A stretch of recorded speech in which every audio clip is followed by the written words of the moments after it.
What up, watch peeps? Let's have that closer look at the new San Martin SN045-G and compare it to some similar sized watches. This is the newest original design San Martin that we're talking about. Now, I know they've had some other original designs in the past, but nothing that interesting. I am happy to see them keep trying to go in this direction instead of just continuously making all Seiko copies. I've said it before, they are one good designer away from being really a more respected breakout brand. The quality's there. All right, let's get to it. I'm Pete and we are chilling with watches.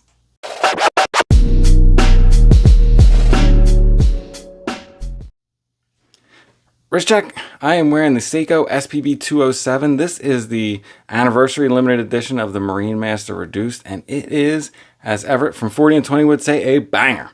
All right, let's check out the new San Martin SN045-G. So this is one of their new original designs, and it is pretty cool. Inside the Pelican style case, again, you get your actually stamped and dated warranty card.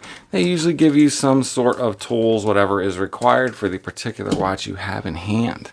And that's about it. It's a nice, actually padded case. And here is the watch itself. My first impressions, it definitely has some Seiko inspiration to it, doesn't it? Now this one is available. It's a 40mm watch. It only comes in one size. And as of now, it only comes in one color, just this black at time of recording. Price is about $230. Like I said, my first impression was actually that it is smaller than I expected, but in a good way. It's listed as 40.5mm, but it wears more like a 39 in my opinion. And I think that has a lot to do with the shorter lug to lug. This design makes me think, at first of the Seiko Mini Turtle. Has that 3 o'clock crown. I don't have one of those on hand, unfortunately, but similar size, 3 o'clock crown. Now, what I love about this is these hooded lugs.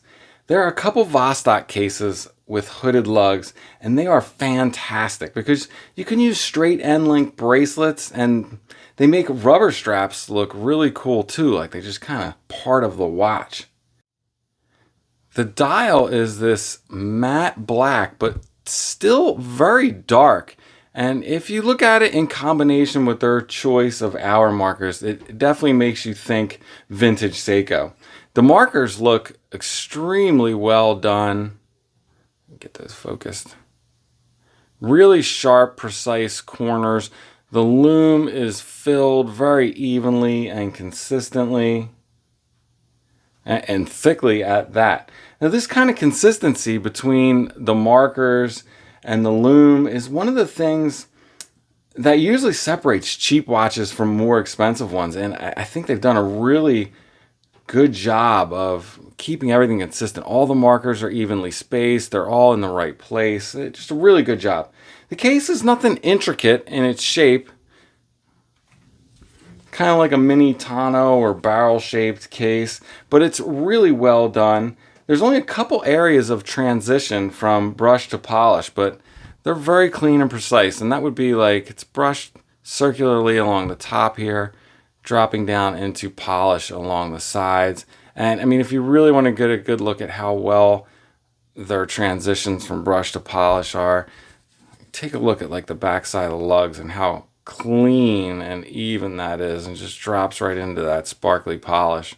Just really well done. Very impressive for this price point. Next, let's take a look at the bezel. And oh man, the bezel. This is one of the best bezel actions I have ever felt. Now, this does come down to some personal preference, but it has some of that soft, slick Seiko bezel feel, but with very solid, precise clicks. It's not the usual mushy clicks that come with Seiko. There has kind of the action, that slick action of a Seiko, but with more precise, solid clicks.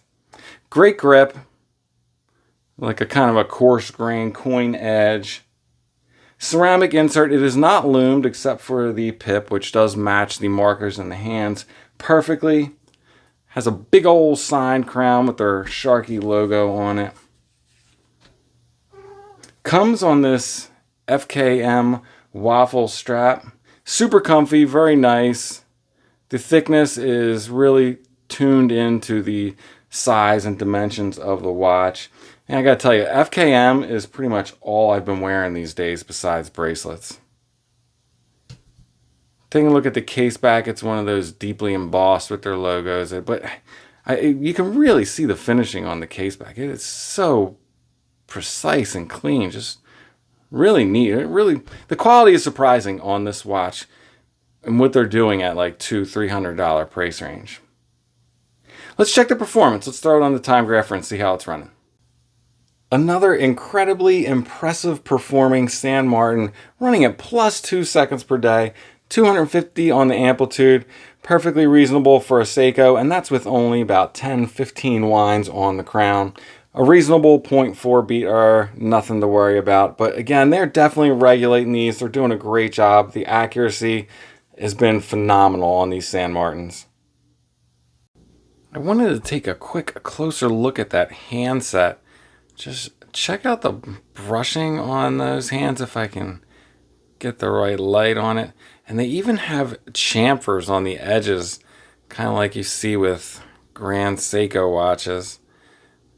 Just really next level and an attention to detail you don't often see on this price range. Really well done. I didn't mention it before, but the crown action on these things is fantastic. It's super clean and slick, very smooth, just the right amount of feedback that you'd expect from a Seiko movement. Drops into the threads real easy, catches them, plenty of turns to screw it down. Fantastic. All right, let's go over the dimensions. Like I said, they listed it at 40.5, but I think it came in 40.5 is spot on. It is a 40.5 millimeter case, but it wears more like a 39, and it is only 43 millimeters from lug to lug.